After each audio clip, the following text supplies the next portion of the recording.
State news 71 में आप सभी का स्वागत है। गांव रत्तूवाला में कल जो घटनाक्रम हुआ, उसका निरीक्षण करने के लिए आज पुलिस अधीक्षक कमलदीप गोयल द्वारा गांव रत्तूवाला का दौरा किया गया।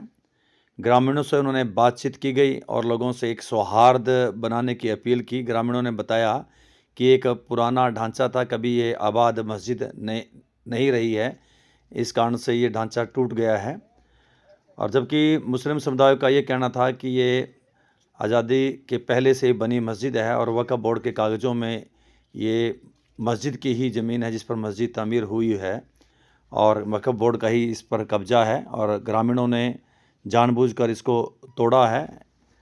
और ग्रामीणों को जो है पुलिस अधीक्षक द्वारा समझाया गया कि आपसी सौहार्द बनाए रखने हेतु जो है वो संयम से काम लें और किसी प्रकार से भी कोई ऐसा कार्य ना करें जिससे आपसी संबंधों में गिरावट आए। दोनों पक्षों से ही उन्होंने अपील की कि आपसी संबंध पहले हैं, सामाजिक ताना बाना वो खराब ना हो, इस कारण से आपसी सहमति बनाकर ही इस समस्या का वो समाधान कराया जाएगा। उन्होंने मौका स्थल का दौरा किया, आप ग्रामीणों से बातचीत की, पूरी पूछताछ की कि आखिरकार किस प्रकार का ये घटनाक्रम हुआ और ये ज़मीन किसकी है। और जानकारी मिल रही है कि बिलासपुर जाकर एडीएम जसपाल गिल के साथ मिलकर उन्होंने कागज़ों के भी खंगाला, उसकी भी दस्तावेज़ों की भी जांच की और देखा कि किस प्रकार से ज़मीन पर किसका कब्जा है और क्या ये मस्जिद किस प्रकार से तामीर हुई है। बीती रात इसी विषय को लेकर काफ़ी संख्या में मुस्लिम समुदाय के लोग पुलिस स्टेशन पहुंचे थे और उन्होंने यही एक शिकायत दर्ज कराई थी कि कुछ लोगों द्वारा इस प्रकार से ये घटनाक्रम किया गया है और एक मस्जिद को तोड़ा गया है, जिसका उनमें काफ़ी रोष है। और वे लोग जो है दोषी व्यक्ति के खिलाफ कानूनी कार्रवाई की मांग कर रहे थे। तो मौके पर पहुंचे एसएचओ प्रमोद कुमार ने उन्हें समझाया बुझाया और कहा कि दोषी को किसी प्रकार से बख्शा नहीं जाएगा। और वहीं से कुछ समुदाय के कुछ लोगों के साथ लेकर वो गांव रत्तूवाला ही पहुंचे घटनास्थल का, उन्होंने भी दौरा किया और फिर जो पुलिस अधीक्षक के निर्देश पर एफआईआर आदि भी दर्ज की गई और उनके समझाने बुझाने पर जो है लोग वापस घर लौटे। एसडीएम बिलासपुर भी देर रात मौके स्थल पर पहुंचे थे, उन्होंने भी लोगों से बातचीत की और आश्वासन दिया कि कड़ी से कड़ी कार्रवाई की जाएगी जिन्होंने इस प्रकार से कार्य किया है। और उधर दोनों समुदायों से लगातार अपील की जा रही थी कि भाई आपसी सौहार्द बनाए रखें और इसी दौरान पुलिस अधीक्षक द्वारा एक विशेष जांच कमेटी के रूप में एक गठन किया गया है जो कुछ दिन के अंदर ही अपनी रिपोर्ट देगी। इस दौरान जहां पर ये घटना घटी है वो वहां पर पुलिस की एक विशेष टीम को बिठा दिया गया और इलाके में भी कुछ दिन लगातार पुलिस की ही निगरानी रहेगी।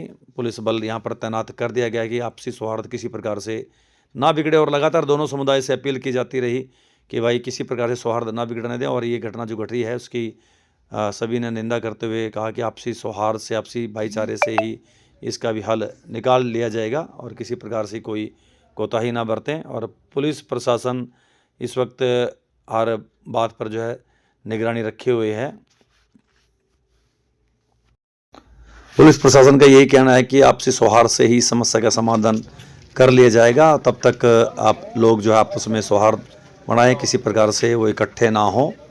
और इस हेतु से निगरानी रखते हुए पुलिस ने जो है पुलिस प्रशासन द्वारा अब पुलिस बल भी जो है सढौरा में अगले कुछ दिन तक तैनात रहेंगे और पूरा रिकॉर्ड खंगाला जाएगा और भी व्यापक पूछताछ की जाएगी। विशेष टीम के द्वारा एसआईटी जो स्पेशल इन्वेस्टिगेशन टीम बनाई है उसके द्वारा लोगों से पूछताछ की जाएगी आखिरकार ये किस प्रकार से घटना घटी और क्या ये वास्तव में एक मस्जिद थी या फिर कोई खंडर ही था पुराना जो ढह गया है या फिर इसको तोड़ा गया है। इस सभी पहलुओं पर उस टीम के द्वारा जो जांच की जाएगी। कुछ सदस्यों द्वारा तो आज से ही जांच पड़ताल शुरू कर दी कि आखिरकार ये वर्तमान में ही तोड़ा गया है या पहले से ही टूटा हुआ है।